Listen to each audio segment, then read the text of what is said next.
Radical Non-Duality with Nothing Conference, and I have Kenneth Madden with me from Ireland right now, and he is a speaker of non-duality. We're going to come up with just a series of questions, just an intro to non-duality.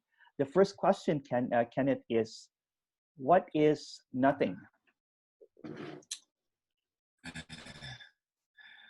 It's no thing. You know, if you break it down to the words no thing, so it's not anything, it's unknowable, indescribable, unimaginable, unattainable, and no thing is also everything. So in the mind of the person, they tend to think of everything and things and objects, and then this another thing called nothing. And there are two. There's the dualism. There's everything and there's nothing. So there's life and then there's death, everything and nothing. And it's an illusion, because in actuality, all there is just energy, which is just, you could say, life, or there's just energy, and it is no thing being everything. So life and death are one. So that's about as close as I can come. So nothing is everything and everything is nothing. And if that is not knowable or understandable. I appreciate that. What is going on? What is happening? Nothing. No thing. So for something to happen, there has to be a person for it to happen to. So the person that is then separate, there's the world, and then there's somebody who's separate to the world. And through that, or emanating from that, are time, space, consequence, cause and effect, and happenings in my life. So it's my life and something is happening in my life. And in actuality, this is nothing appearing to happen. There's only something happening when there's someone there for it to happen to. Respect. Thank you. The next question is a classic question. Who am I and who are you? There is no I in you. So it's an illusion.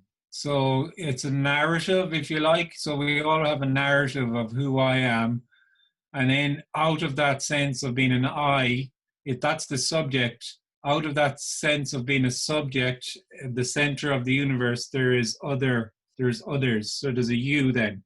When the subject appears to fall away because it's not actually real to begin with, then the you falls away also. The object also falls away. So there's no I and no you, and there's only energy, or what appears to be happening. But as regards who you are, I mean, that's a narrative that's unique to every separate, apparently separate person, which seems very important, actually, all important about this story of who I am. And it's made up of a million different little contexts and memories and subtexts and, you know, facets to it. And the person has a sense that what they're looking, if they're looking, they feel maybe they're consciously or unconsciously looking for something, that what they're looking for has something to do with this narrative of who they are. And actually the sense of the story of who you are, the way you feel you are, has nothing whatsoever to do with what you're looking for, which is unimaginable to the person. I think it's everything to do with who they are and what they are and how they experience themselves. So that can be quite a shock, actually, when it's seen. What's looked for, or can be a lot of laughter too, is that what was being looked for always had never anything to do with me, because the me was never actually real. Thank you for that response. The next one is, if there's no me, what is a soul then, and what is a self-consciousness and self? So anything self, does it exist? Or if you can elaborate on that one, self-witnessing. It's just a facet of the me. So it's just a facet of the individual. It's a feature of the individual, the apparent individual. So people talk about a soul as if it's a thing that really exists. I mean, show it to me. Where is it? Like, is it behind your kidneys, or under your liver, or in your stomach? You know what I mean? It's what is it? What is this soul thing? Yeah, and really all of that is all an aspect of the me. So people also talk about ego and about the death of ego, and this person is no ego, or da da da da da. They're all just aspects of the individual, and the point is that the individual is an appearance. It's not real, but it feels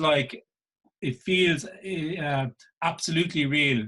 The lived experience of being an individual is it's an absolutely real experience for that feels separate. It's a contracted cellular, contracted reality for the person. It's not an idea.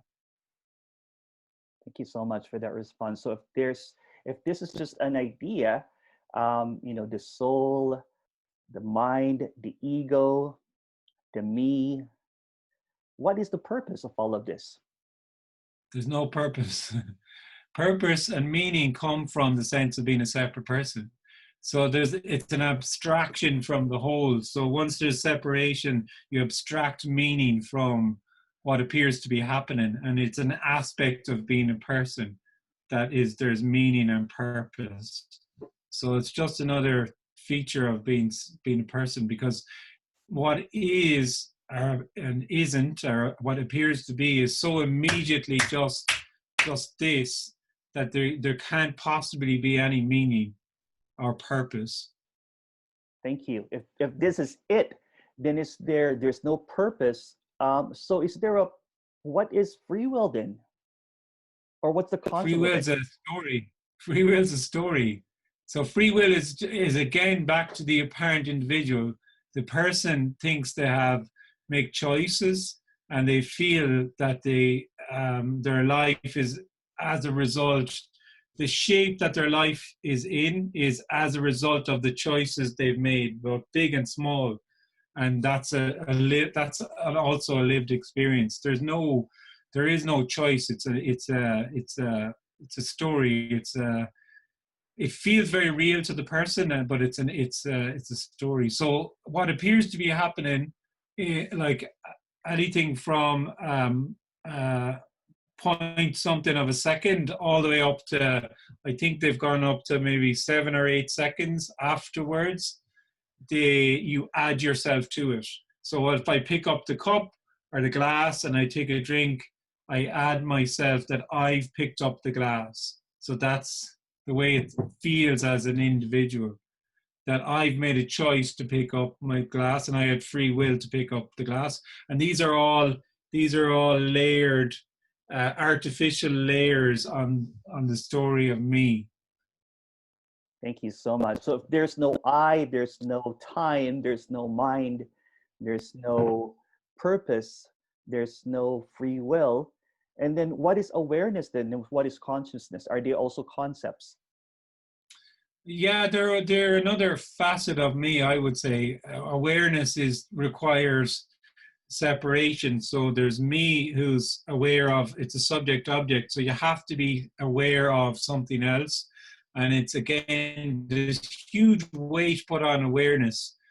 I would say mostly when I hear consciousness, it's really interchangeable with awareness. So it depends on what someone means when they use the word consciousness, because there's several different definitions, but most often it's used interchangeably with awareness. So I'm conscious of, or I'm aware of something else. And it feels to the person that it's something that they can develop and build on and deepen, and it's actually an artificial, insignificant phenomena. It's completely insignificant and is only really just an aspect of being separate, has no relevance or significance. But to the person, it's hugely significant, and they feel. I mean, there's acres of material and books and everything on feeding that sense of deepening your awareness, being in the now, the power of now, mindful awareness. They're all really building on that core idea that you can have. If you are more aware of being alive, then you will be more in the moment and you will feel more alive.